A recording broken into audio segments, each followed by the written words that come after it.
क्रांति की शुरुआत जो है वो दूसरों से उम्मीद रखकर नहीं होती है। क्रांति की शुरुआत होती है खुद क्रांति बनने से।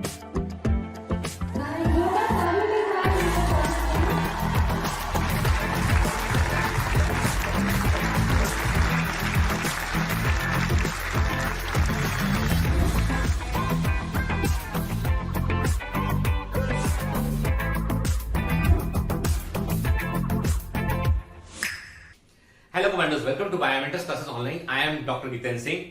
तो चलिए जेनेटिक्स में हम आगे बढ़ते हैं। तो पिछली क्लास में हमने देखा था कि जेनेटिक्स का मतलब क्या है और हमने प्रिमिटिव कॉन्सेप्ट्स के ऊपर बात किया था। हमने के कई सारे एग्जांपल लिए थे और आप में से कई सारे लोगों ने कहा कि अने मेरे जैसा दिखता है और आदित्य उसकी मम्मी जैसा दिखता है। ठीक है, बहुत सारे लोगों का ये ओपिनियन है। कई सारे लोग जो है अपना अपना ओपिनियन देते हैं, लेकिन यही बात यदि मैं भारती को बोलूंगा तो वो बोलेंगे कि नहीं, दोनों बच्चे मेरे जैसे दिखते हैं, तुम्हारे साथ कोई भी नहीं दिखता है। ठीक है, सबके रिलेटिव आते हैं तो वो अलग अलग तरीके से मिलाते हैं। खैर, आप लोगों का ओपिनियन जो है वो मैटर करता है। तो हम लोग कन्विंस हो गए इस बात को कि अने मेरे जैसा दिखता है और आदित्य जो है उसकी मम्मी जैसा दिखता है। ठीक है, चलिए अब आज के लेक्चर में हम क्या पढ़ने वाले हैं। आज के लेक्चर में हम पढ़ने वाले हैं मेंडलियन जेनेटिक्स के बारे में कि मेंडल ने क्या खोजा।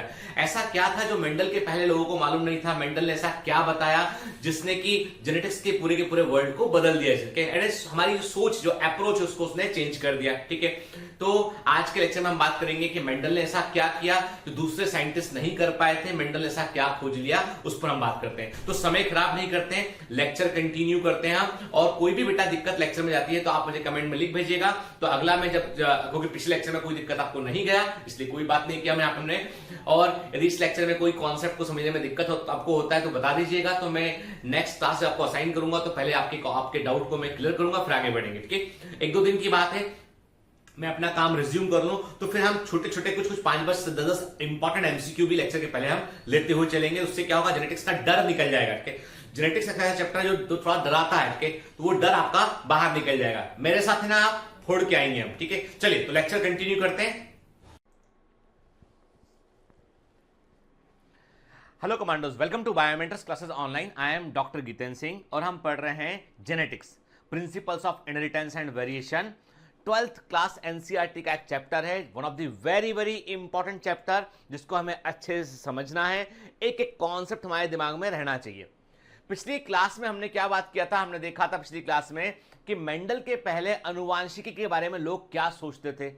सोमेटोप्लाज्म क्या था, जर्म प्लाज्म क्या था, ठीक है, एपिजेनेसिस का मतलब क्या था, ठीक है, होमनकुलस क्या वर्ड था, और हमने वेपर थ्योरी के बारे में बात किया, हमने पार्टिकुलेट थ्योरी के बारे में बात किया। तो हमने देखा कि मेंडल के पहले भी वैज्ञानिक लगातार प्रयास कर रहे थे ये जानने के लिए कि अनुवांशिकी क्या है, ये कैरेक्टर एक पीढ़ी से अगली पीढ़ी में कैसे जाते हैं और अंतर क्यों होते हैं। ठीक है, उसके पीछे मैंने आपको कई सारी कहानियां बतलाई थी। मैंने आपसे कहा था कि एक बड़ी लंबी मानव सभ्यता में एक बड़ी लंबी स्टोरी छिपी है इसके पीछे, जिसको हमने पिछली क्लास में डिस्कस किया था, क्यों हम अनुवांशिकी के बारे में जानना चाह रहे थे। लेकिन बड़ी मजे की बात यह थी कि जब तक 1900 में 1900 में मेंडल के कार्यों की पुनर्खोज नहीं हुई। यस, मेंडल को अपने जीवन काल में कोई क्रेडिट नहीं मिला। उनके कामों को रीडिस्कवर किया किसने, कार्ल कोरेंस ने, ह्यूगो डी ब्रिज ने और शेरमार्कनेट के। जब मेंडल्स की रीडिस्कवरी हुई तब हमें अनुवांशिकी की चाबी हमारे हाथ लगी, तब हम समझ पाए इसको के।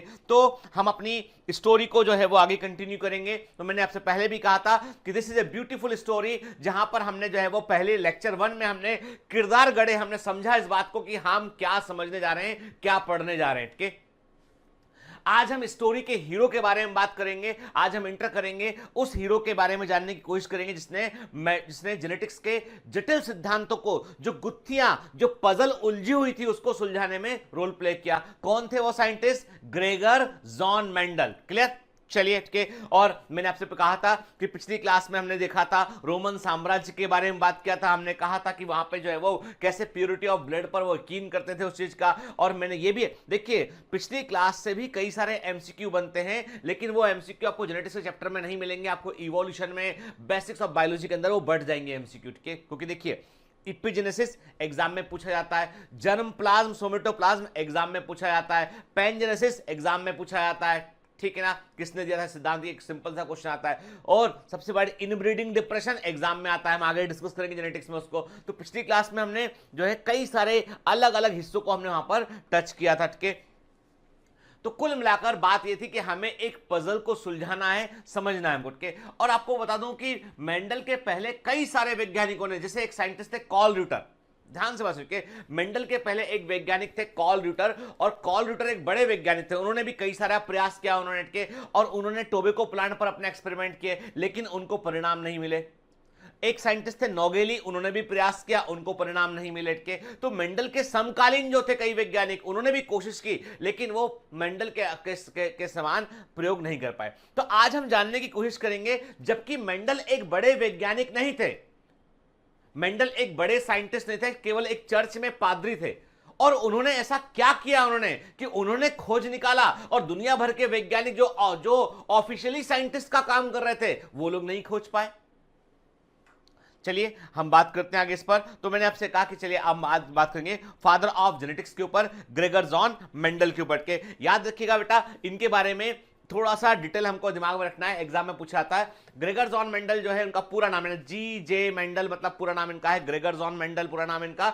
इनका जन्म जो है वो 1822 में हुआ था जर्मनी के सिलीसिया विलेज में के, जिसको हम आज हैंजेनडॉर्फ कहते हैं के। तो जर्मनी के सिलीसिया विलेज में इनका जन्म हुआ के। ऑस्ट्रियन मॉन्ग, अगस्टियन मॉन्ग थे, जो ऑस्ट्रिया की जो है आज चेक रिपब्लिक के अंदर है। आज ये जिस मोनेस्ट्री में मेंडल ने काम किया, आज वो ज्योग्राफिकली चेक रिपब्लिक के अंदर है, लेकिन एक समय वो ऑस्ट्रिया का हिस्सा था। वहां पर ब्रून मोनेस्ट्री थी, ब्रून शहर में मोनेस्ट्री थी, एक चर्च था, उसमें ये एक मॉन्ग थे, पादरी थे मेंडल। क्लियर के he was not a great teacher के। अब देखिए इंटरेस्टिंग बात है कि पादरी का काम क्या था, पादरी का काम है लोगों को शिक्षा देना, ठीक है, लोगों को जो है वो उपदेश देना, ठीक है। और क्या था पहले के जमाने में, ये था कि चर्च के जो पादरी हुआ करते थे उनको जमीन मिल जाया करती थी। चर्च है, चर्च के आसपास की लैंड गवर्नमेंट या जो भी ऑफिशियल अथॉरिटी थी, वो चर्च को एक जमीन एलोकेट कर देते थे कि भाई चर्च की आवश्यकता के लिए जो अनाज उगाना है, जो सब्जियां उगाना है, वो आप इस जमीन पर उगा लो, के ताकि चर्च अपना सेल्फ रिलायंट रह सके, चर्च की अपनी व्यवस्था चल सके, इसलिए, ठीक है। हालांकि जितने भी धार्मिक जो ऑर्गेनाइजेशन होते हैं, जो भी चर्च होते हैं, एस्टेब्लिशमेंट होते हैं, उनको कोई ना कोई फंडिंग या डोनेशन मिलता रहता है, लेकिन तब भी जो है आप देखेंगे तो मंदिरों के पास में और जो चर्च के पास में, इनके सबके पास में जो है जमीनें होती थी। इवन मैंने देखा भोपाल के अंदर कई सारी मॉस्क जो है उनमें भी नीचे तरफ तो वो नीचे के फ्लोर पे कहीं बाहर तब कई सारी शॉप्स भी लगाने की जगह बना दी उन्होंने, भी यहाँ पे शॉप लगाई है और उसके रेंट से उसका पूरा मेंटेनेंस कर सकते हैं, ठीक है। तो वो जमाने की बात है, तब जो है वो मेंडल जिस चर्च में पादरी थे, वहां उस चर्च को जमीन एलोकेट हुई कि भाई इस जमीन पर आपको लोग अपना खेती करना, और जो उनको आपको जो भी सब्जियां अनाज जो चाहिए वो उगा लेना आपके। मेंडल के हिस्से में एक जिम्मेदारी आई, मेंडल को जिम्मेदारी दी गई कि तुमको सब्जियां उगाना है, ठीक है। भाई क्या सब्जियां उगाना है, उन्होंने कहा कि तुम अपनी पसंद की सब्जियां उगा लो, लेकिन याद रखना मटर टमाटर ये सब चीजें जो है बड़ी जरूरी है, रोज के खाने पीने में आती है, इसलिए इनको उगा लीजिए, ठीक है। मेंडल का एक काम था, उन्हें काम सौंपा गया था कि तुमको सब्जियां उगानी है और स्पेशली मटर। अब मेंडल ने, देखो मेंडल तो सब्जियां कोई भी उगा लेते थे, लेकिन उनके दिमाग में बात आया कि उन्होंने, अब हम आगे बात करेंगे कि उन्होंने मटर को ही को सिलेक्ट किया, तो उसके पीछे भी कई चीजें ऐसी होती है अचानक से घटती हैं और वो एक बड़ी खोज बन जाती है, ठीक है। मेंडल जो है वो एक बेसिकली मेंडल जो है वो उनका इंटरेस्ट था नेचुरल हिस्ट्री में, के प्राकृतिक इतिहास में, जिस पे एक जमाने में बॉटनी को हम नेचुरल हिस्ट्री के रूप में पढ़ा करते थे, ठीक है। तो मेंडल जो है कोई बड़े महान शिक्षक नहीं थे, but well trained in mathematics, statistics, probability, physics and interested in plant and heredity के। याद रखिएगा एक बात के, एक महान शिक्षक का होना और एक ज्ञानवान होना, दोनों बातों में अंतर है। मेंडल ज्ञानी थे, उनको मैथ्स का नॉलेज था, उनको स्टैटिस्टिक्स का नॉलेज था, उनको जो है प्रोबेबिलिटी का नॉलेज था, उनको फिजिक्स आता था, उनको जो है वो प्लांट और उनकी हेरिडिटी में भी इंटरेस्ट था। टीचर बेसिकली एक व्यक्ति टीचर जो होता है ना वो बाय एक्सप्रेशन होता है, उठ के उसके लिए नॉलेज का ऐसा जरूरी नहीं है कि कोई अच्छा टीचर है तो बहुत बड़ा ज्ञानी ही होगा, उठ के एक एवरेज जो है, हम समझ लीजिए कि एवरेज, जस्ट अबव एवरेज व्यक्ति भी जो है एक अच्छा टीचर हो सकता है, और कई बार बहुत ज्ञानी व्यक्ति भी अच्छा टीचर नहीं हो सकता, उठ के।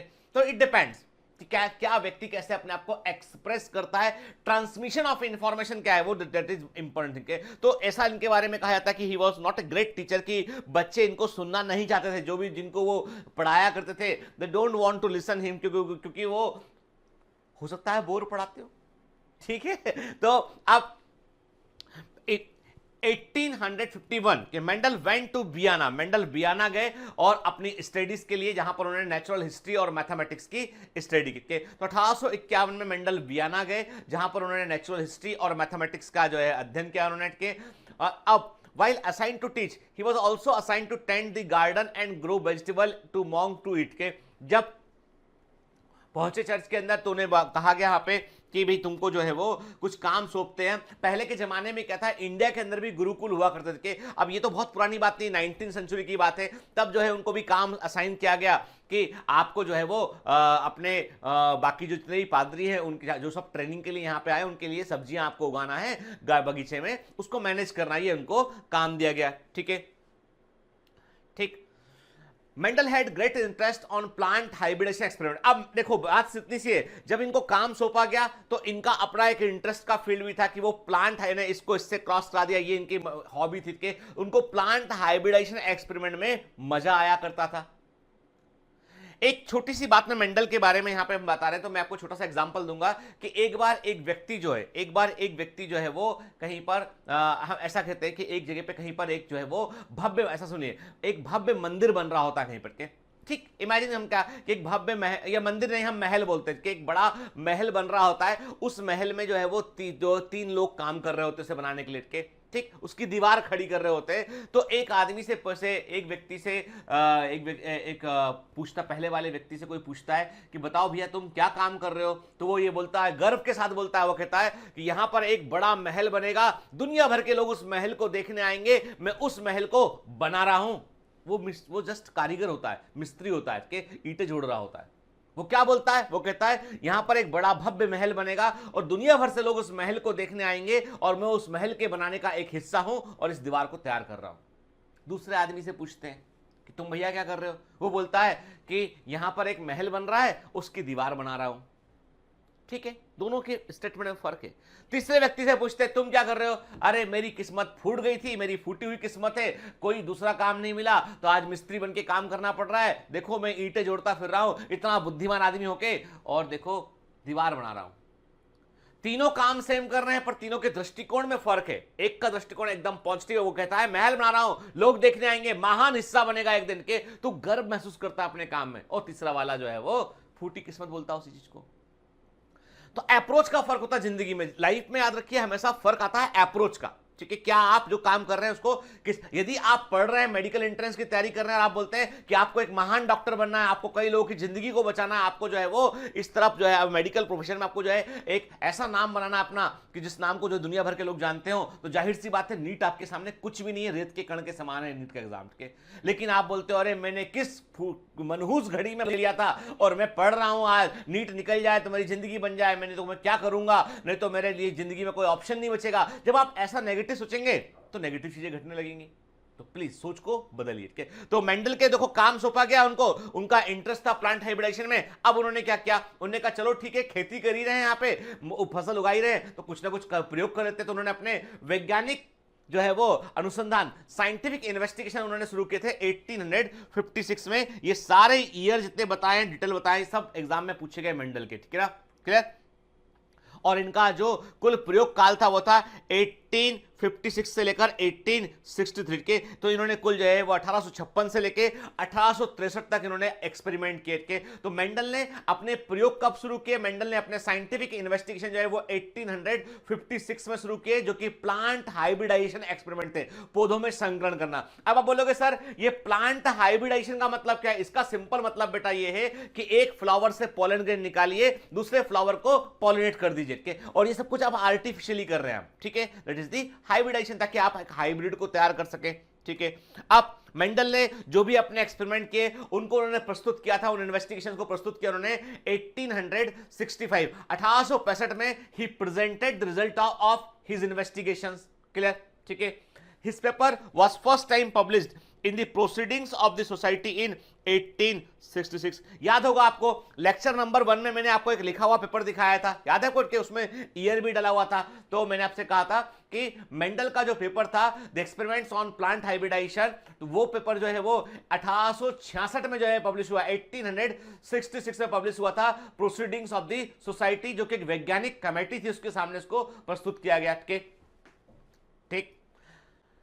The title of paper was the experiments on plant hybridization। Exam में पूछा गया के, और इस पेपर का टाइटल क्या था? Experiments on plant hybridization। This was the title of the paper।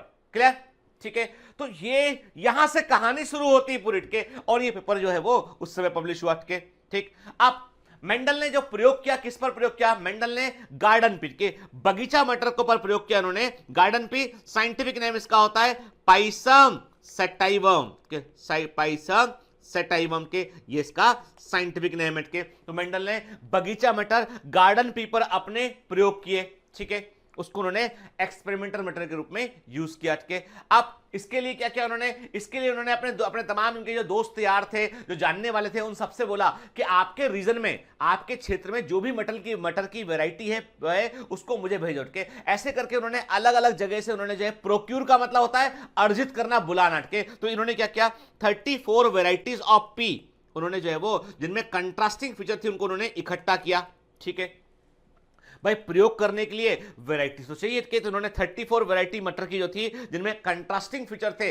अब कंट्रास्टिंग फीचर का मतलब क्या है? एक प्लांट टॉल था तो एक ड्वार्फ था, एक लंबा पौधा था एक का तो एक बुना पौधा था, एक वैरायटी में लंबा पौधा था तो एक में बुना पौधा था, एक के फ्लावर वॉयलेट थे तो एक के व्हाइट फ्लावर थे, एक का जो है वो मटर की फली जो है पी पॉड ग्रीन थी तो एक कोई येलो थी, एक का सीड राउंड था तो एक का रिंकल झुर्रीदार बीज था। तो ऐसी वैरायटी जिनमें आपको देखकर आप अंतर कर सको, ऐसी वैरायटी उन्होंने मंगवाई, ठीक है। फिर अब प्रश्न उठता है कि गार्डन पी पाइसम सटाइवम का उन्होंने इस्तेमाल किया एज एन एक्सपेरिमेंटल मटेरियल, उसके उन्हें क्या फायदे हुए, व्हाट एडवांटेज। अब देखियो, आपको बता दूं मैं, मेंडल की जगह आज हम कॉल र्यूटर के बारे में पढ़ रहे होते हैं। किसके बारे में पढ़ रहे होते हैं? जे कॉल र्यूटर के बारे में पढ़ रहे होते हैं आज हम, यदि मेंडल, क्योंकि कॉल र्यूटर ने भी मेंडल के समान ही प्रयोग किए, लेकिन दो गलती कर बैठे वो। पहली गलती कर बैठे कि उनका एक्सपेरिमेंटल मटेरियल था निकोटियाना टोबेकम के, जिसके अंदर जो है वो कई सारे मिक्स कैरेक्टर होते हैं, कंट्रास्टिंग कैरेक्टर नहीं होते हैं। यानी दो कैरेक्टर को मिलाया तो एक तीसरा मिक्स कैरेक्टर बन गया, तो उसके चलते वो कंफ्यूज हो गए। जब कैरेक्टर मिक्स करेंगे तो मोर परम्यूटेशन कॉम्बिनेशन बनेंगे, आप काउंट ही नहीं कर पाएंगे उसको, ठीक है। दूसरा गलती की है वो कि एक बार में कई सारे कैरेक्टर को स्टडी किया उन्होंने के, तो उन्होंने क्या किया? एक बार में मल्टीपल कैरेक्टर स्टडी किए। और मेंडल के पहले जितने भी साइंटिस्ट थे, मेंडल के पहले जितने भी वैज्ञानिक थे, सब एक गलती कर रहे थे, लगातार गलती कर रहे थे। सोचो कई सौ वर्षों में भी किसी ने उस गलती को सुधारने की कोशिश नहीं की। क्या गलती कर रहे थे? वो एक बार में एक क्रॉप के कई सारे कैरेक्टर जो है वो कंसीडर कर रहे थे। अब देखो सिंपल सी बात है कि एक बार में आप किसी क्रॉप के मल्टीपल कैरेक्टर कंसीडर करेंगे तो कई सारे परम्यूटेशन कॉम्बिनेशन बनेंगे, कई सारी संभावनाएं बनेंगी, कई सारी पॉसिबिलिटी बनेंगी, और उनको गिनना बड़ा कठिन काम है, उनको गिनना बड़ा कठिन काम है। तो इसका मतलब मान लीजिए आपने एक बार में 10 कैरेक्टर स्टडी किया, आपने एक बार में 10 कैरेक्टर स्टडी किए, ठीक है। 10 कंट्रास्टिंग कैरेक्टर आप स्टडी कर रहे हैं। अब क्या हुआ? 10 कैरेक्टर स्टडी करने पे 10 कैरेक्टर हैं, तो मतलब जो पॉसिबिलिटी 10 into 10 मतलब 100 पॉसिबिलिटी, आप यदि उन कैरेक्टर को कोई दो कंट्रास्टिंग कैरेक्टर हैं तो आप उसकी 100 पॉसिबिलिटी बन गई। अब 100 चीजों का आप 100 परम्यूटेशन कॉम्बिनेशन खोजते फिर रहे हैं आप, तो रिकॉर्ड रखना मुश्किल, काउंट करना मुश्किल। तो बाकी लोगों ने क्या किया? कोशिश तो की उन्होंने, लेकिन वो कॉम्प्लिकेशन में फंस गए। वो मेंडल ने एक बड़ा मजे का काम किया। नंबर 1, सही एक्सपेरिमेंटल मटेरियल का चूज किया। उन्होंने कहा भैया जो कैरेक्टर मिक्सिंग हो रहा है उसकी बातें नहीं करते हम, उनके बारे में बात ही नहीं करते। ऐसा नहीं है कि पाइसम सटाइवम में कोई कैरेक्टर जो है वो इंटरमीडिएट नहीं होते हैं, होते होंगे, क्या होते हैं, लेकिन उन्होंने केवल वही कैरेक्टर लिया। उन्होंने 7 पेयर ऑफ कैरेक्टर, लक्षणों के 7 जोड़ों को लिया उन्होंने, 7 पेयर ऑफ कैरेक्टर, ठीक है। 7 पेयर ऑफ कैरेक्टर्स को लिया उन्होंने, और उन्होंने क्या किया, उन्होंने जो है वो एक बार में केवल एक कैरेक्टर की स्टडी की, एक बार में एक कैरेक्टर की स्टडी की, उसके पैटर्न को जाना उन्होंने, और उन्होंने एक अंदाजा लगाया, और सबका उन्होंने बाकायदा डेटा रखा, उन्होंने मैथमेटिकल रिकॉर्ड तैयार किया उन्होंने कि इसका रेशियो ये मिलता है, इसका रेशियो ये मिलता है, और उसको, और मजे की बात ये थी कि 7 कंट्रास्टिंग पेयर ऑफ कैरेक्टर को स्टडी करने में सब एक प्रकार का रिजल्ट दे रहे थे। तो उनको समझ में आता है कि यार ये तो कोई पैटर्न नहीं है, क्योंकि कोई घटना बार बार दोहराई जाती है, कोई यदि रिजल्ट बार बार एक समान आ रहा है, इसका मतलब यह है कि ये कोई ना कोई इनबिल्ट मैकेनिज्म है। ठीक है, आगे बात करते हैं, चलिए इस पे। अभी तो बात करते हैं कि पाइसम सेटाइवम को जो है एक्सपेरिमेंटल मटेरियल के रूप में यूज करने पर गार्डन पी को प्रयोगात्मक पदार्थ के रूप में यूज करने में क्या फायदा हुआ था। नंबर एक, वेल डिफाइंड कंट्रास्टिंग कैरेक्टर, कि इसके जो कैरेक्टर थे वेल डिफाइंड कंट्रास्टिंग कैरेक्टर थे, मिक्स कैरेक्टर नहीं थे इसमें, और जब मिक्स कैरेक्टर नहीं थे तो कंफ्यूजन का कोई सवाल नहीं था। क्लियर भाई, ऐसा नहीं था कि रेड को आपने रेड फ्लावर वाले प्लांट को व्हाइट फ्लावर वाले प्लांट से क्रॉस किया तो पिंक फ्लावर बन गया, डार्क पिंक बन गया, लाइट पिंक बन गया, कोई कंफ्यूजन नहीं, या तो रेड होगा या व्हाइट होगा। ठीक है, तो कंट्रास्टिंग कैरेक्टर होने से क्या हुआ कि कंफ्यूजन खत्म हो गया। नंबर 2, बाइसेक्सुअल फ्लावर है, यदि आप फ्लावर को टच नहीं करेंगे, यदि आप फ्लावर को टच नहीं करेंगे तो मटर के पौधे में सेल्फ पॉलिनेशन होगा, स्व परागण होगा, कोई बाहर से कैरेक्टर नहीं आएगा। लेकिन आप उसको आसानी से, आप उसको जो है वो क्रॉस फर्टिलाइजेशन भी कर सकते हैं। लेकिन मैंने कहा नेचर में, प्रकृति में it is predominantly it prefer self fertilisation. यदि प्रकृति में मटर के यदि आप जो है वो पाइसम सेटाइवम के फ्लावर को आप टच नहीं करेंगे ना, तो वो सेल्फ फर्टिलाइजेशन करेगा, सेल्फिंग करेगा, वो बाहर से कोई दूसरा पॉलन ग्रेन आके फर्टिलाइज करेगा, इसकी पॉसिबिलिटी नहीं होती है। लेकिन यदि आप चाहते हैं, क्रॉस पॉलिनेशन करना चाहते हैं आप, तो आप कुछ मत कीजिए, आप फ्लावर को ओपन कीजिए, फ्लावर के मेल वाले पार्ट को काटकर आप अलग कर दीजिए, दूसरे फ्लावर का मेल पार्ट लीजिए और वहां पे आप उसको जो है वो पॉलिनेट कर दीजिए। ठीक है, तो आप इजीली हाइब्रिडाइजेशन कर सकते हैं इसमें के, and also easy to cultivate. मटर के पौधा क्या होता है, फैमिली लेग्यूमिनेसी का मेंबर होता है। देखो सुनो, ये सब कनेक्टेड क्वेश्चन है।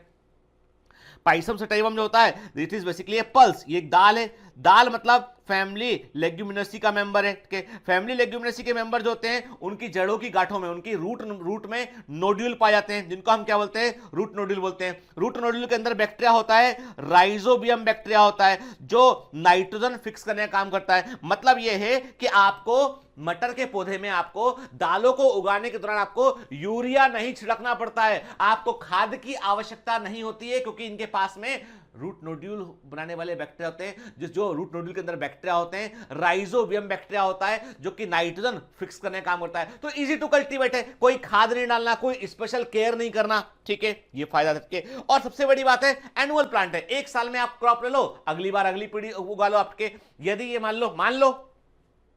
मान लो मेंडल के दिमाग में बात आती कि हम तो भैया पीपल के पेड़ पर या बरगद के पेड़ पर प्रयोग करेंगे, बनियान ट्री, एक बड़े बनियान ट्री पे या बरगद के पेड़ पे हमने प्रयोग करते तो मेंडल खत्म हो गए होते, 3 पीढ़ी आ गई होती, बरगद का पेड़ वैसा का वैसा रहता के।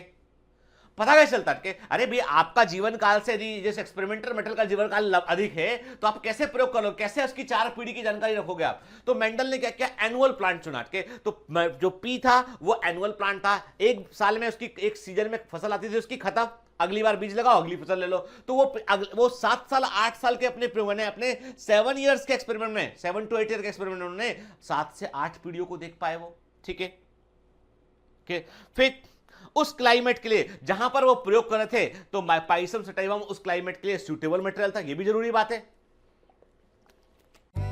Hello, everyone. My name is Newton. I hope you are enjoying. Sorry to disturb you in between lecture, but it's important to inform you. You should download Biomentors app from Google Play Store. We need your support, so please take subscription to become an official commando of Biomentors. Bye bye. Continue your lecture.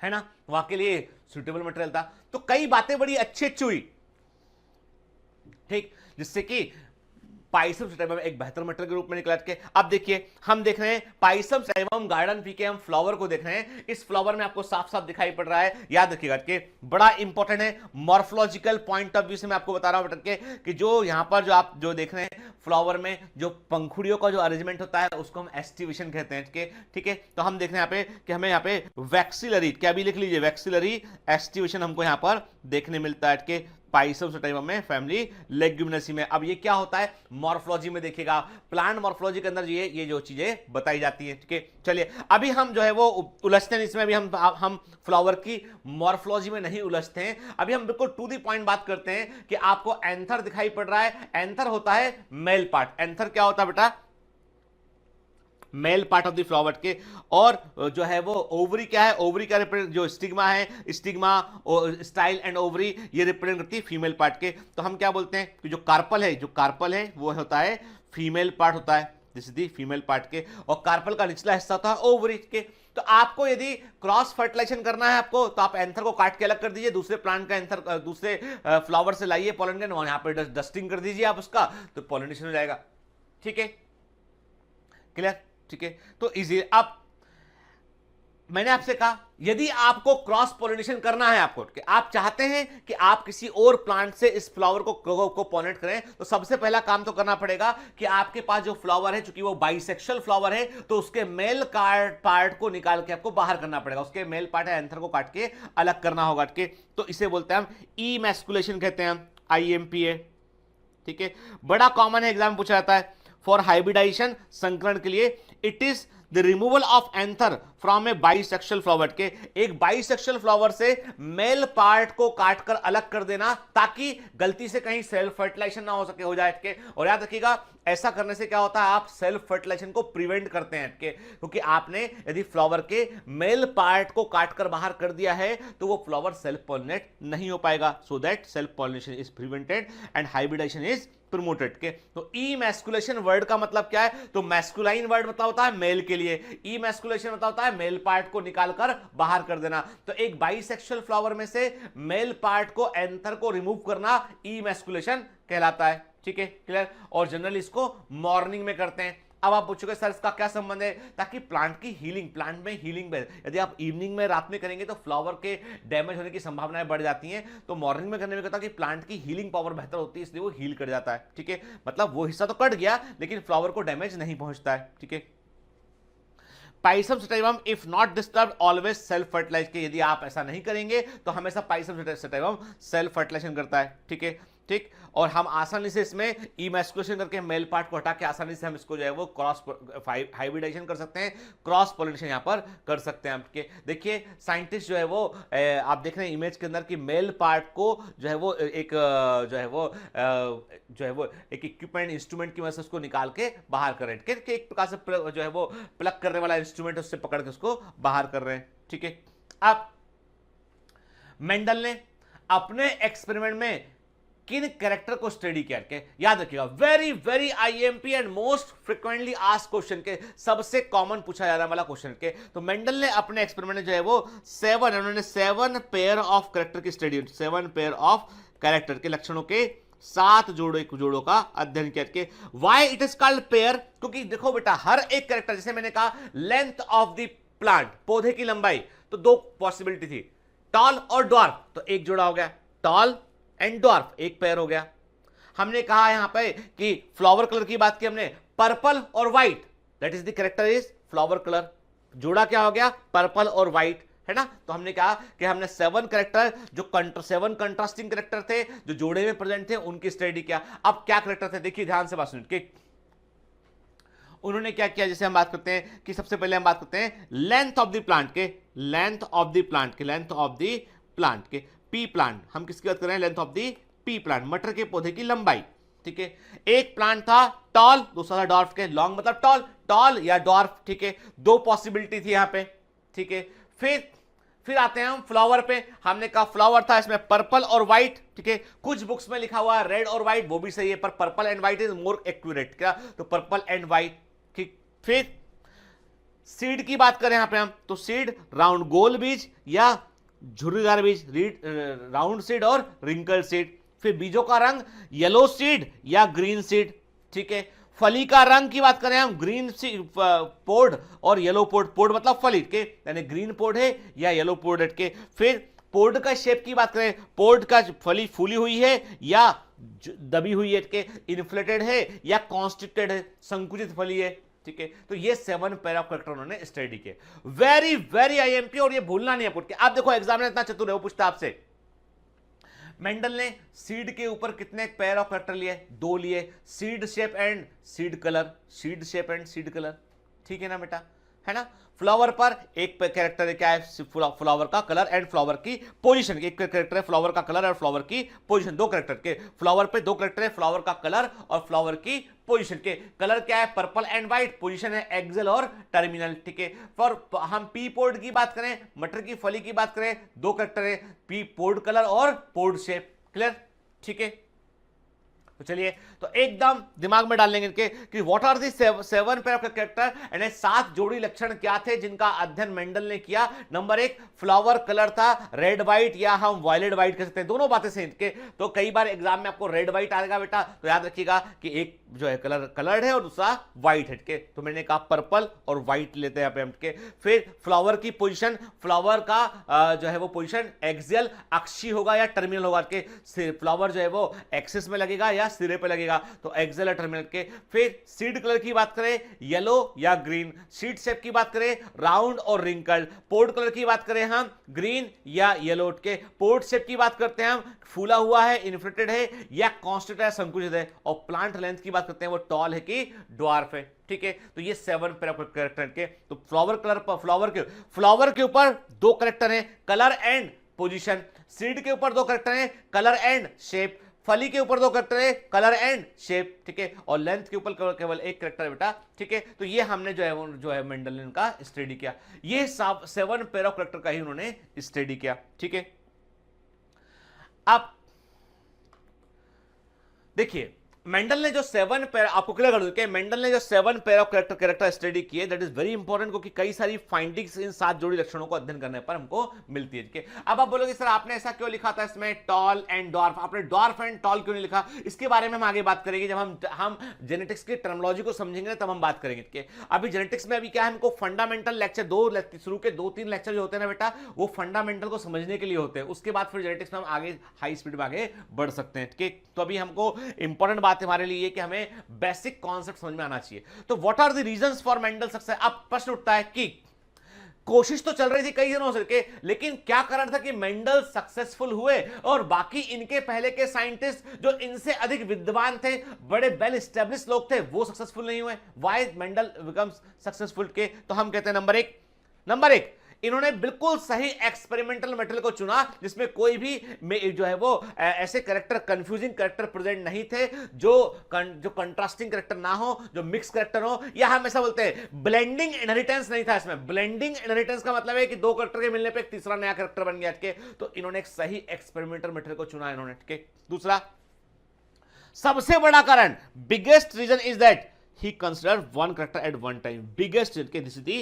Biggest reason के ये है सबसे बड़ा कारण। के सबसे बड़ा कारण ये था कि मेंडल ने एक बार में एक जोड़ी लक्षण का अध्ययन किया, बाकी कैरेक्टर को उन्होंने कंसीडर ही नहीं किया। जैसे मान लो वो लेंथ ऑफ प्लांट की स्टडी करते थे, तो 3 जनरेशन तक उन्होंने केवल लेंथ ऑफ प्लांट को समझा उन्होंने, ठीक है, कि इसका इनहेरिटेंस कैसे होता है। जब सीड कलर की बात की तो सीड कलर की ही उन्होंने स्टडी किया केवल, और बाकी कैरेक्टर को कंसीडर ही नहीं किया उन्होंने। तो मतलब इससे क्या हुआ कि जो कई सारे परम्यूटेशन कॉम्बिनेशन बन रहे थे, वो उस पर फोकस नहीं किया उन्होंने केवल। अब क्या हुआ, सिंपल सी बात है कि जब आप एक कैरेक्टर ने, उन्होंने क्या देखा, उन्होंने देखा कि जब वो फ्लावर कलर का स्टडी करते हैं, प्लांट की लेंथ की स्टडी करते हैं अलग से, सीड कलर की स्टडी करते हैं, तो तीनों की स्टडी में 3 जनरेशन तक जाने पर रिजल्ट एक समान मिलता है, उनका इनहेरिटेंस का पैटर्न एक समान मिलता है। तो इससे क्या हुआ कि वो समझ गए बात को कि इनहेरिटेंस का पैटर्न एक पर्टिकुलर कैरेक्टर के लिए, एक लक्षण के लिए अगली पीढ़ी में जाना किस प्रकार से होता है, इसको वो समझ पाए। यदि वो कई कैरेक्टर के साथ कंसीडर करते तो उसको काउंटिंग में उलझ जाते वो, ठीक है। फिर अपने रिजल्ट की उन्होंने स्टैटिस्टिकल एनालिसिस की, और बाकायदा इन्होंने जो भी फाइंडिंग इनको मिली उसको उन्होंने मैथमेटिकल ट्रीटमेंट दिया। उन्होंने बाकायदा उसको मैथ्स के फॉर्म में रिप्रेजेंट किया, टेबल्स तैयार किए, रेशियो निकाले, स्टैटिस्टिकल एनालिसिस किया, ठीक। और कम से कम 3 पीढ़ी तक कोई भी कैरेक्टर को उन्होंने, एक सिंगल कैरेक्टर जिसकी वो स्टडी कर रहे थे, उसको उन्होंने F3 जनरेशन तक के, एक होती है पेरेंटल जनरेशन, माता पिता, पेरेंटल जनरेशन, फिर उसके बाद पहली पीढ़ी बनती है F1 जनरेशन, फिर दूसरी पीढ़ी बनती है F2 जनरेशन, फिर तीसरी पीढ़ी बनती है F3 जनरेशन। ऐसे उन्होंने स्टडी किया। तो इससे क्या हुआ, और ऐसा उन्होंने हर एक इंडिविजुअल कैरेक्टर के लिए किया, ठीक है। अब इतना बड़ा खोज मेंडल ने जो है वो बता दिया, पता लगा लिया उन्होंने कि इनहेरिटेंस कैसे होता है। अब प्रश्न उठता है कि आपको बता दूं मैं, 1866 जब मेंडल का पेपर पब्लिश हुआ, उस जमाने में जो है मेंडल ने जो खोज की थी वो खोज बड़ी इंपॉर्टेंट खोज थी, लेकिन दुनिया भर के वैज्ञानिक जो है उनकी खोज पर ध्यान नहीं दे पाए। मेंडल का सबसे बड़ा बैड लक तो ये था कि मेंडल का अपने जीवन काल में, जब तक मेंडल जीवित थे तब तक मेंडल के कार्यों को किसी भी वैज्ञानिक ने ध्यान नहीं दिया कि Mendel's work could not attract the attention of other scientist during his life time. के सबसे बड़ा बैड लक ये है कि मेंडल ने इतनी बड़ी महान खोज की थी, उन्होंने आनुवांशिकी के पैटर्न को समझ गए थे, वो समझ चुके थे कि कोई कैरेक्टर यदि 3-4 पीढ़ी तक जाएगा तो कैसे अपने आप को एक्सप्रेस करेगा, और क्या होता है डोमिनेंस, क्या होता है रेसेसिव, क्या होता है इंडिपेंडेंट असॉर्टमेंट, क्या होता है सेग्रीगेशन, कि गैमीट में बनते समय लक्षण अपने आप को कैसे सेग्रीगेट करते हैं, और दो लक्षण कैसे अपने आप को इंडिपेंडेंटली जो है एक्सप्रेस करते हैं। मेंडल ने कई सारी बड़ी फंडामेंटल चीजें खोज ली थी, लेकिन दुर्भाग्य यह था कि दुनिया के दूसरे साइंटिस्ट उनकी तरफ कभी ध्यान नहीं दिए। कि अब 1884 में इनकी डेथ हो गई। अब सबसे बड़ा प्रश्न तो यह उठता है कि मेंडल का जो कार्य था उसको दूसरे वैज्ञानिकों ने ध्यान क्यों नहीं दिया, जिसको आज हम पढ़ रहे हैं। आज हम जो है 2019 में अब हम जो है वो बाकायदा हम जो है इस चीज को शुरू करने के पहले हम मेंडल के बारे में पूरा एक लेक्चर ले रहे हैं हम।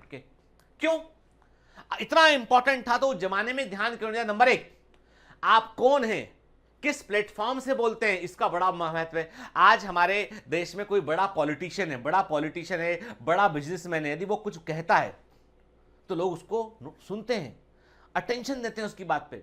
ठीक है, जैसे हाल ही में हमारे जो है वो इंडिया में ही जो है वो JNU से पढ़े हुए एक व्यक्ति जो हार्वर्ड में उन्होंने जो है वो मास्टर्स किया, हार्वर्ड में उन्होंने PhD किया इकोनॉमिक्स में, उनको नोबेल प्राइज मिला।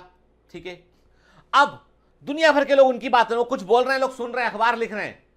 नहीं तो उसके पहले तो लोग जो है वो पता ही नहीं था लोगों को कि अच्छा इनको नोबेल भी मिल सकता है।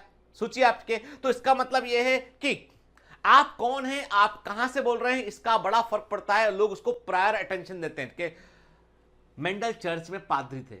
Mendel was not a scientist, not an official scientist, कि वो किसी वैज्ञानिक दल का समूह का हिस्सा हो, कोई सरकारी एजेंसी में, कोई बड़े हार्वर्ड जैसे कॉलेज के अंदर, किसी बड़े यूनिवर्सिटी के अंदर वो कुछ कर रहे हो, ऐसा नहीं था। तो मेंडल की बात को लोगों ने ध्यान नहीं दिया, मतलब इनकी बात को उन्होंने हल्के में लिया। ठीक, दूसरा कारण, मेंडल का दूसरा बड़ा कारण था कि जब मेंडल ने अपने रिजल्ट दिए उस समय दुनिया के सारे साइंटिस्ट जो है, दुनिया के सारे साइंटिस्ट एक बड़ी बहस में उलझे हुए थे।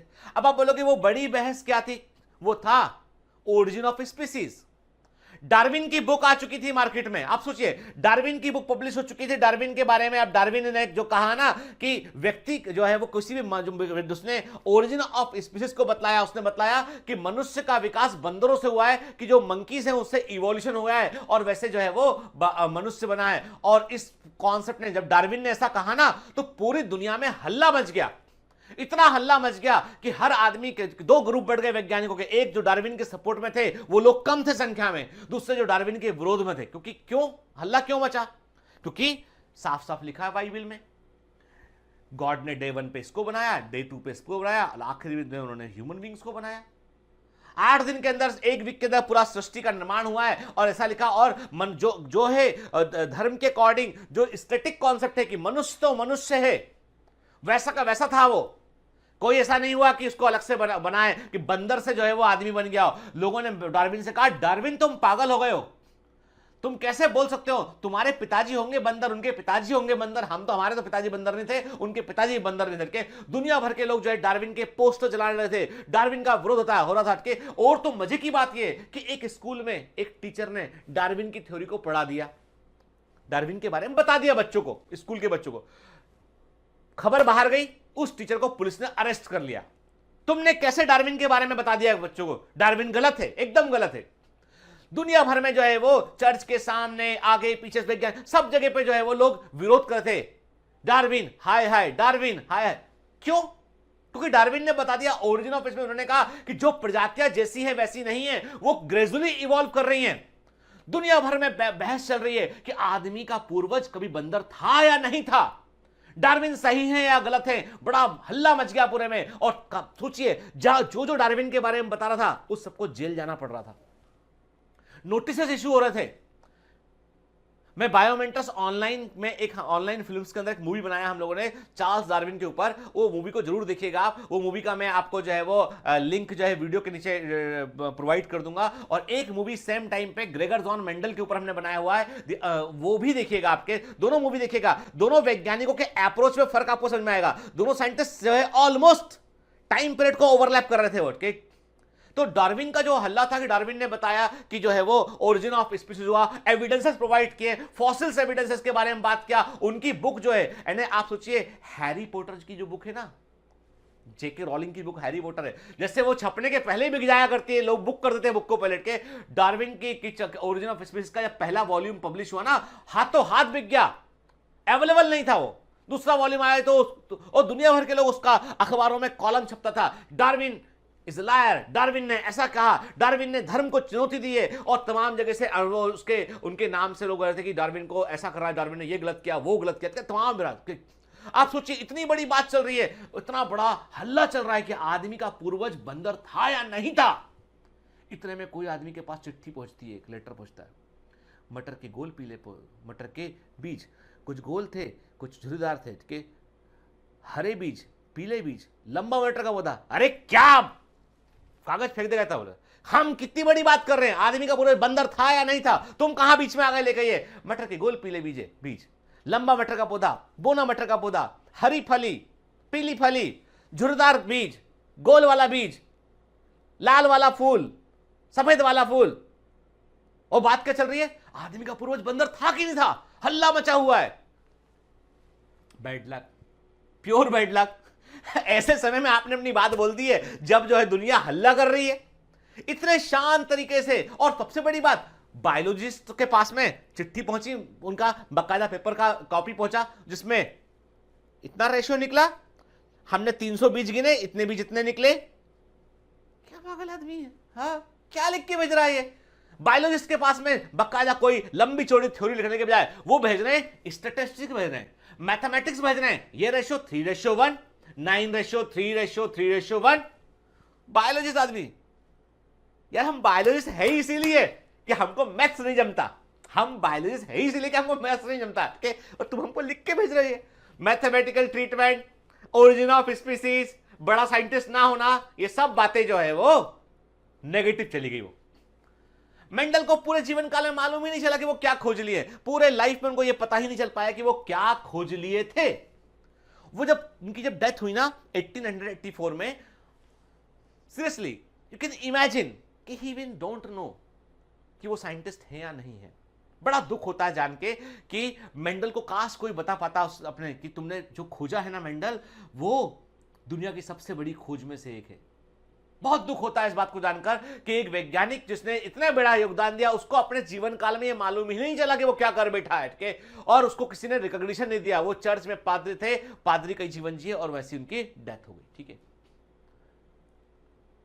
डार्विन, इतना हल्ला, डार्विन डार्विन डार्विन डार्विन, सब तरफ डार्विन डार्विन छाए हुए थे, पूरी दुनिया का मीडिया डार्विन के पीछे पड़ा हुआ था। डार्विन एक सेलिब्रिटी बन चुके थे। एक तरफ वो है, एक तरफ मेंडल है, बिल्कुल एकदम opposite poles. You can feel the कि वो उस समय क्या गुजरा होगा। चलिए अब हमने आपसे कहा कि अब, लेकिन बात वही है, सत्य जो है कभी छिपता नहीं है। याद रखिएगा, दुनिया में कई बार हमको लगता है जब हम अच्छा काम करते हैं, हमें लगता है कि पता नहीं लोग करेंगे नहीं करेंगे, इसका कुछ परिणाम मिलेगा नहीं मिलेगा, और ये जो हमने किया है इसके कोई जानेगा नहीं जानेगा, क्या हम भी गुमनाम रह जाएंगे। याद रखिएगा, आप चाहे बोले चाहे ना बोले, आपका काम बोलता है, आपका कर्म बोलता है, आपका जो है वो जो भी आपने योगदान दिया है वो एक दिन दुनिया उसे खोज लेती है। 1900 में मेंडल की रीडिस्कवरी उठ के, और 3 साइंटिस्ट, और सोचिए कितनी मजे की बात है, तीनों साइंटिस्ट, तीनों वेल एस्टैब्लिश साइंटिस्ट, तीनों साइंटिस्ट को पूरी दुनिया जानती थी। Hugo de Vries, Carl Correns, Tschermak. Hugo, हमने कहा कि जो ह्यूगो डी ब्रीस हैं वो हमने कहा हॉलैंड के साइंटिस्ट के, ठीक है, हॉलैंड के बड़े साइंटिस्ट के। कार्ल कोरेंस जर्मनी के बड़े साइंटिस्ट, शेयरमार्क ऑस्ट्रिया के बड़े साइंटिस्ट के, ये तीनों अलग अलग जो है वो मेंडल की चीजों को स्टडी करते हैं। मेंडल का पेपर इनके हाथ लगता है, तीनों पढ़ते हैं, और तीनों के जब आर्टिकल छपते हैं एक मैगजीन में, साइंटिफिक साइंस मैगजीन में आर्टिकल छपते हैं, बैक टू बैक छपते हैं, फिर तीनों साथ मिलते हैं कि यार हम तीनों ने तो एक ही काम किया है। मतलब जब तीन अलग अलग कंट्री के साइंटिस्ट जो है वो एक चीज को एक समान पैटर्न में खोज लिए, उन्होंने कहा यार इस पर और काम करने की जरूरत है के देन दे स्टार्ट के। उसके बाद उस समय के एक बड़े साइंटिस्ट थे बैटसन ने देखा अच्छा ह्यूगो डेब्रीज, कार्ल कोरेंस, शेयरमार्क ने मेंडलिज्म के बारे में बताया, मेंडल नाम के एक वैज्ञानिक ने, उस एक पादरी ने वो खोजा था, उसको बताया, तो अब बैटसन ने उसके बारे में डिटेल स्टडी किया। And Bateson was the first scientist who announce this work to the greater scientist committee. उन्होंने कहा कि भैया मेंडल ने जो खोज लिया है ना, वो हम लोग कभी कोई खोज ही नहीं पाए थे आज तक के, इतनी बड़ी बात है। He announce his work to the England, announce किया उन्होंने साइंटिफिक कमेटी के सामने। ठीक, तो अभी हम क्या बात कर रहे हैं कि 1900 में रीडिस्कवरी ऑफ मेंडलिज्म में तीन साइंटिस्ट में इन्वॉल्व थे। ह्यूगो डेब्रीज हॉलैंड के थे, कार्ल कोरेंस जर्मनी के थे, और जो है शेयरमार्क जो है वो ऑस्ट्रिया के थे। तीन साइंटिस्ट में इन्वॉल्व थे। देखो है ना मजेदार स्टोरी। द स्टोरी इज कैसा ट्विस्ट तो जिंदगी में आ रहा है कि वो उनकी डेथ के 15 साल के अंदर जो है वो 15-16 के अंदर जो है उनके काम को रिडिस्कवर किया गया। ठीक है, अब हम देख रहे हैं ये मेंडल है कि अब देखिए, अब अभी भी देखिए, अभी भी जो है वो आज तक ये भी रिसर्च का विषय है। सोचिए इस पर भी पेपर पब्लिश हुए हैं, ये भी एक रिसर्च का विषय है। P stories. Why was Mendel's research ignored in 1866 and rediscovered in 1900? Okay, this is a paper published in the जो है वो एक साइंटिफिक मैगजीन के अंदर पब्लिश हुआ पेपर है के। और सोचिए आपकी आज लोग इस बात पर पीएचडी कर रहे हैं, कि मेंडलिज्म की रिडिस्कवरी तब बाद में क्यों हुई, मेंडल के समय क्रेडिट क्यों नहीं मिला। ठीक है, ये जो पेपर पब्लिश होता है ना, आपको बता दूं मैं कि अच्छी न्यूज़ ये कि I am going to Dubai to present a paper on the diabetes के लिए। हमने जो है कुछ इन्वेस्टिगेशन जो है हम लोग इस्तेमाल करते हैं, तो उसका आउटकम जो है मैं प्रेजेंट करने वाला हूं। तो वर्ल्ड डायबिटीज समिट दुबई के अंदर है, उसमें I am invited as a key spokes person, जो चेयर पर्सन है उसके रूप में मुझे इन्वाइट किया गया है, जहां पर मैं उस कॉन्फ्रेंस की शुरुआत मेरे से ही होगी, मेरे की नोट से उसकी शुरुआत होगी कॉन्फ्रेंस की। यदि पॉसिबल हुआ तो उसका जो भी वीडियो, वहां पे क्या होता है कि सब सारे डॉक्टर होते हैं ना, तो वहां पे आप कोई किसी को फोटो खींचना, वीडियो, वो सब चीजें जो है थोड़ा सा वो नहीं लगता, लेकिन मैं किसी को बोलूंगा यहाँ पे यदि कुछ क्लिप, कुछ मिनट का वीडियो ले सके उसका, तो मैं आपसे जरूर शेयर करूंगा, एटलीस्ट फोटोग्राफ तो शेयर करूंगा ये आपसे मिलके। तो अभी ये देखो, अब ये भी एक रिसर्च का विषय बन गया है कि पी स्टोरीज की मेंडल को जो है 1866 में इग्नोर क्यों हुआ उनका वर्क के। ठीक, अब आते हैं हम एनसीईआरटी पे कि इतना सब कुछ जानने के बाद हमारी एनसीईआरटी हमसे क्या कहना चाहती है कि it was during the mid 19th century that headway was made in understanding of inheritance। कितना अच्छा लिखा है एनसेट के। ये 19वीं सदी के मध्य की बात है, जब हमने जो है वो उस दिशा में आगे बढ़ गए जहां हम वंशागति को समझने की कोशिश कर रहे थे कि Gregor Mendel conducted hybridization experiment on garden pea for 7 years, 7 साल तक प्रयोग किया उन्होंने। 1856 से लेकर 1863 तक प्रयोग किया उन्होंने, और propose the laws of inheritance in living organism, और जीवित जीवों में उन्होंने वंशागति के नियमों को बतलाया। During Mendel's investigations into inheritance pattern, it was for the first time that statistical analysis and mathematical logic were applied to the problems in biology। जब मेंडल ने ये प्रयोग किए, उन्होंने अपने परिणाम दिए, तो पहली बार था कि किसी बायोलॉजिकल रिसर्च में मैथ्स का इस्तेमाल हो रहा था, स्टैटिस्टिक्स का इस्तेमाल कर रहे थे और इसीलिए तो बायोलॉजिस्ट ने रिजेक्ट भी किया इसको। उनको लगा कि तो मैथ्स का पेपर है यार, गलत जगह पे आ गया है।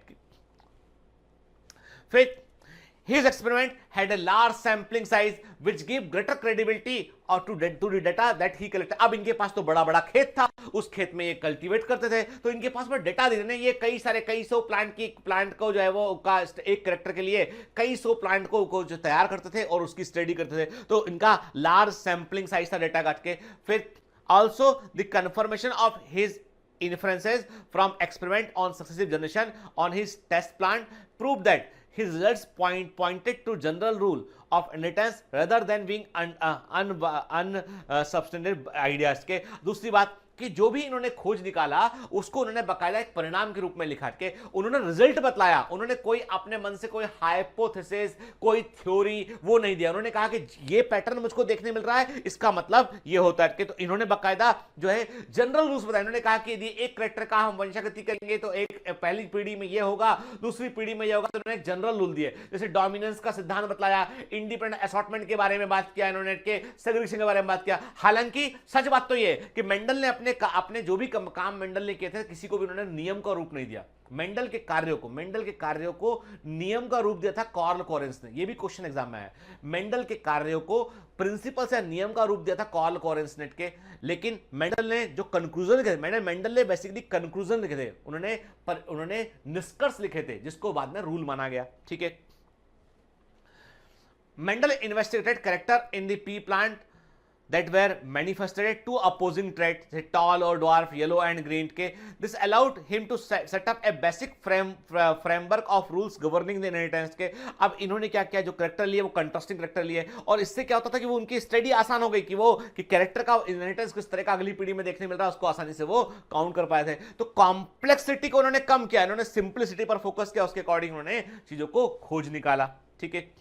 Mendel conducted such artificial pollination और cross pollination experiment using several true breeding pea lines के। मेंडल ने कई सारे क्रॉस पॉलिनेशन आर्टिफिशियल एक्सपेरिमेंट किए उन्होंने, और उसके लिए उन्होंने ट्रू ब्रीडिंग पी लाइन्स का इस्तेमाल किया। अब ये ट्रू ब्रीडिंग पी लाइन का मतलब ये होता है होमोजाइगस प्लांट, ऐसे प्लांट जो केवल, जैसे व्हाइट फ्लावर वाला प्लांट जो केवल व्हाइट फ्लावर ही प्रोड्यूस करेगा, केवल व्हाइट फ्लावर ही प्रोड्यूस करेगा, यदि सेल्फिक होगा, ऐसे करेक्टर उनके। मतलब कोई प्योर ब्रीडिंग का मतलब है कि एक कोई करेक्टर है वो ही हर पीढ़ी में शो होगा। मान लो पर्पल फ्लावर है तो अगली पीढ़ी में फिर पर्पल फ्लावर होगा, अगली पीढ़ी में फिर पर्पल फ्लावर होगा, जब तक कि आप क्रॉस नहीं करेंगे। ऐसे प्योर प्लांट का उन्होंने इस्तेमाल किया। ठीक है। देखिए एनसीईआरटी में लिखा है, a true breeding line is one that having undergone continuous self pollination shows the stable trait inheritance and expressed for several generations के। ट्रू ब्रीडिंग लाइन का मतलब क्या होता है, एक ऐसी वैरायटी, एक ऐसा किस्म जिसको आप कंटिन्यूसली आप सेल्फ पॉलिनेट करेंगे तो वो एक ही प्रकार का करेक्टर दिखाएगा। रेड फ्लावर है तो रेड फ्लावर बनेगा, टॉल है तो टॉलीडॉल प्लांट बनेगा, मतलब वो प्योर होगा, यानी उसमें आप कोई तीसरा करेक्टर वहां पे दूसरा करेक्टर नहीं देख पाएंगे आप। ठीक है। मेंडल सिलेक्टेड 14 ट्रू, अब आप बोलोगे सर 14 ट्रू ब्रीडिंग क्यों, क्योंकि उन्होंने 7 पेयर ऑफ करेक्टर की स्टडी किया। ठीक है। मान लो मैंने कहा tall plant and dwarf plant, एक पेयर ऑफ करेक्टर गया तो दो वैरायटी हुई कि नहीं हुई। 7 पेयर ऑफ करेक्टर तो कुल कितनी वैरायटी हो गई, 14 वैरायटी हुई कि नहीं हुई। एक वैरायटी वो जिसके पर्पल फ्लावर थे, दूसरी वैरायटी वो जिसके व्हाइट फ्लावर थे, एक वैरायटी वो टॉल प्लांट था, दूसरी वैरायटी वो जो ड्वार्फ प्लांट था। ऐसे करके 7 पेयर ऑफ करेक्टर के लिए 14 ट्रू ब्रीडिंग वैरायटी का उन्होंने इस्तेमाल किया। ठीक, which were similar except one pair character with contrasting trait के, एक करेक्टर जो है इनका डिफरेंट था जिसको उन्होंने, तो कुल मिलाकर से 7 पेयर ऑफ करेक्टर को उन्होंने इस्तेमाल किया। तो देखिए एनसीईआरटी का ही इमेज देख रहे हैं यहाँ पे आप, तो इन्होंने क्या किया, इन्होंने दिखा है कि contrasting trait studied by Mendel in P. Mendel ने मटर के पौधे में जो कंट्रास्टिंग ट्रेट स्टडी किए थे वो देख रहे हैं। Stem height tall and dwarf के, flower colour violet and white, flower position axial and terminal, pod shape inflated और कॉन्सेंट्रेट फूला हुआ या संकुचित, पोर्ड कलर फली का रंग green and yellow, seed shape round and wrinkle, seed colour yellow and green, ये इन्होंने इस्तेमाल किया। क्लियर। ठीक है। चलिए तो ये, और याद रखिएगा बेटा ये जो है ना, ये जो टेबल 5.1 जो है एनसीईआरटी का, this is very very important table है ना। ठीक है।